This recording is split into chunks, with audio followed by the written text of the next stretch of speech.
Common cashiering errors encountered in the dining venues.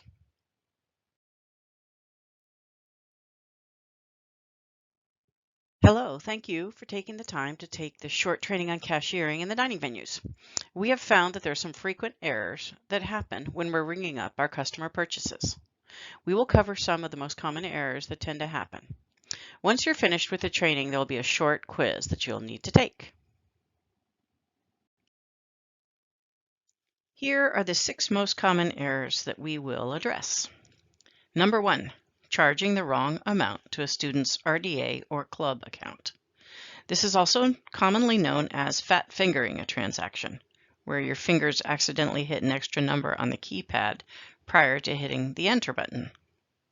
Number 2, allowing a lost or old ID to be used. An error message appears when someone tries to do this, and this message shouldn't be ignored. Number 3, allowing a student to tell us their ID number without asking for photo ID. Number 4, not charging correctly for a discounted meal. Number 5, not taking the single-use discount meal card from an employee. Number 6, not finalizing every transaction in both Micros and the RDA computers after every transaction.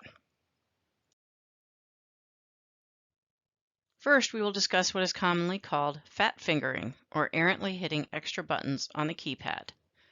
Charging the wrong amount to a student's RDA, or resident dining account, unfortunately happens frequently. We enter the items into the Micros computer either by scanning the barcode or hitting a button, and then we tell the customer the total amount. After the student scans their ID into the RDA computer, we then type in the total amount on the keypad and then click on the RDA icon. Sometimes in our attempt to process a transaction quickly, we accidentally hit an extra number and then subsequently charge the student too much for the item or items. Sometimes this is noticed prior to the student leaving the register. If this happens, you can find a lead staff member to come to the register and reverse the transaction. Other times it just goes unnoticed until a student notices that they have fewer points than they should. Frequently, they file a report with the area desk or the housing front desk, and then we research the issue and can then refund them the points. And sometimes they never notice and they just run short on points. So please make sure you take the time to accurately enter amounts so that students get to spend their allotted number of points per week. Here is a more detailed description of the meal plans that students have. The most popular plan is the standard plan, or 80 points per week.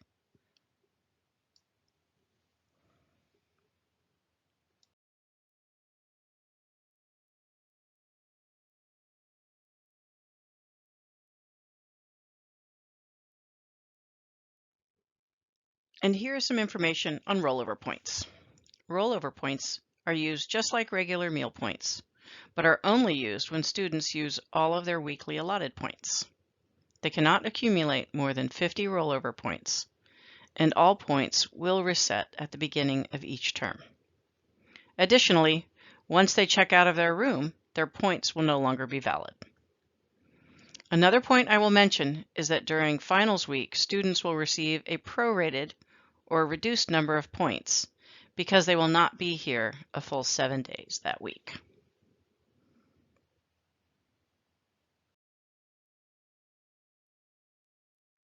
All of these transactions are processed on the RDA computer. RDA, Dine On, Employee Discount, Club, Guest, and Conference. Please ask which form of payment they would like to use when more than one type is highlighted. A helpful hint for seeing all of them: make sure that you are in full screen mode when using the RDA computer so you can see all available options. Student employee discount cards and conference cards are white. Occasionally, you may also see a group come in with a white card that has a Dine On meal account highlighted, but that's fairly rare.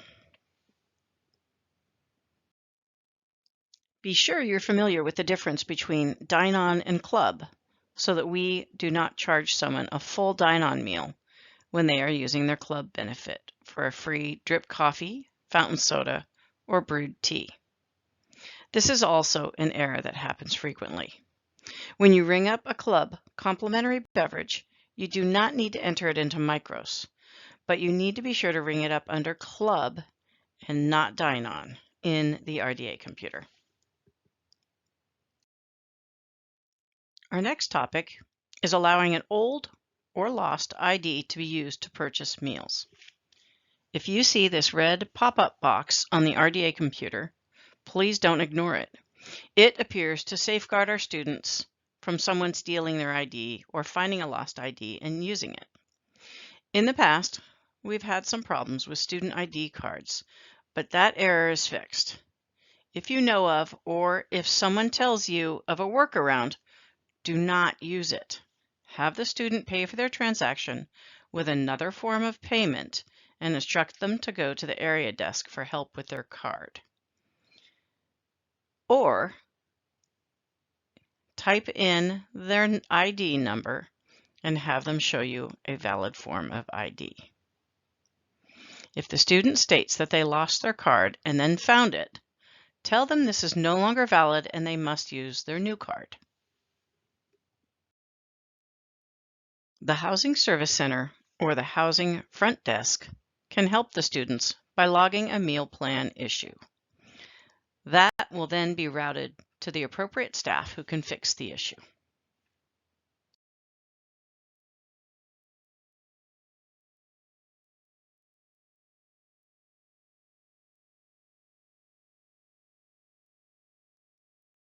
Our next issue is allowing students to use a no-card transaction without another form of ID.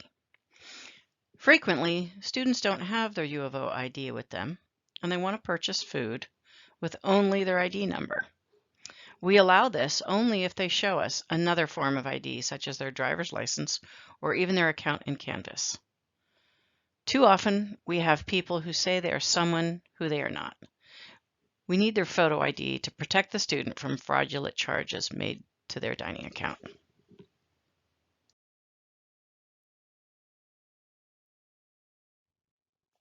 Our fourth topic is charging the wrong amount for a discounted meal.